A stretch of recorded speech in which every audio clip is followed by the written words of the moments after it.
الحمد للہ رب العالمین والصلاة والسلام علی سید الانبیاء والمرسلین اما بعد فاعوذ باللہ من الشیطان الرجیم بسم اللہ الرحمن الرحیم۔ سلسلہ ہے بہت پیارا رسول اللہ صلی اللہ علیہ وسلم کی نماز حدیث صحیحہ کی روشنی میں، اور آج ہمارا درس ہے درس نمبر 23، ایک نیا موضوع لے کر۔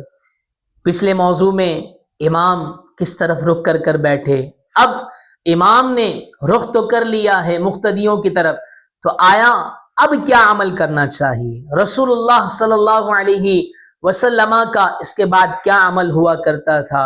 آئیں حدیث نبوی کی روشنی میں سماعت کرتے ہیں۔ جیسا کہ ہم نے گزشتہ درس کے اندر سماعت کیا کہ حضرت سیدنا برہ رضی اللہ تعالی عنہ یہ فرماتے تھے کہ ہم دائیں جانب نماز پڑھتے تھے تاکہ پیارے آقا کا دیدار کر لیں، اور اسی حدیث مبارکہ کا ایک جز یہ ہے کہ رسول اللہ صلی اللہ علیہ وسلم دائیں جانب مڑ جاتے تھے، صحابہ کرام علیہم رضوان پیارے آقا کا دیدار کر لیتے، اور پھر پیارے آقا صلی اللہ تعالی علیہ وسلم دائیں جانب مڑ کر بیٹھ کر پیارے آقا یہ دعا پڑھا کرتے تھے۔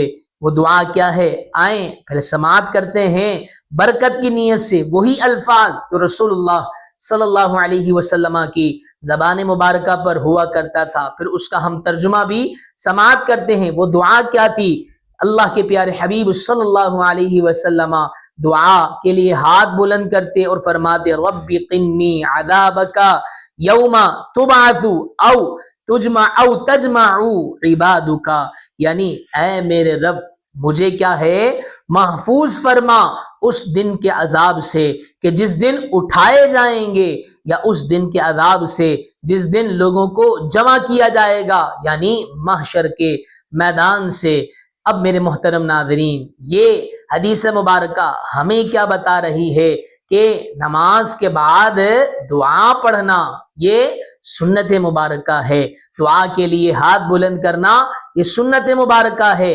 ضروری نہیں ہے کہ وہی دعا مانگی جائے کہ جو رسول اللہ صلی اللہ علیہ وسلم مانگا کرتے تھے، بہتر ہے انہی الفاظ کا انتخاب کیا جائے، وگرنہ اللہ تبارک و تعالیٰ کے حضور جو بھی دعائیہ کلمات ہو، چاہے وہ کس زبان میں بھی ہو، وہ مانگے، انشاءاللہ دعا قبول ہوگی۔ ایک اور حدیث مبارکہ نبی پاک صلی اللہ تعالی علیہ وسلم کے پیارے صحابی حضرت سیدنا مغیرہ بن شعبہ رضی اللہ تعالی عنہ نے حضرت امیر معاویہ رضی اللہ تعالی عنہ کو خط لکھوایا کہ نبی کریم صلی اللہ علیہ وسلم فرض نماز کے بعد یہ دعا پڑھا کرتے تھے، اللہم لا مانع لما اعطیت ولا معطی لما منعت ولا ينفع ذا الجد منک الجد۔ یعنی میرے محترم اور پیارے بھائیوں ناظرین، اس حدیث مبارکہ سے بھی ہمیں یہی درس مل رہا ہے کہ نماز فرض کے بعد دعا پڑھنا یہ کوئی بدعت نہیں، بلکہ رسول اللہ صلی اللہ علیہ وسلم کا عمل رہا ہے۔ بعض احباب کو دیکھا گیا ہے کہ وہ دعا نہیں مانگتے، کیوں نہیں مانگ رہے؟ حدیث صحیحہ سے یہ بات ثابت ہے۔ اللہ کریم سے دعا ہے اللہ تبارک و تعالی ہمیں ہر اس عمل کو اپنی زندگی کا حصہ بنانے کی توفیق عطا فرمائے کہ جو پیارے آقا صلی اللہ علیہ وسلم سے ثابت ہے۔ دعاؤں میں یاد رکھیے گا۔ فی امان اللہ۔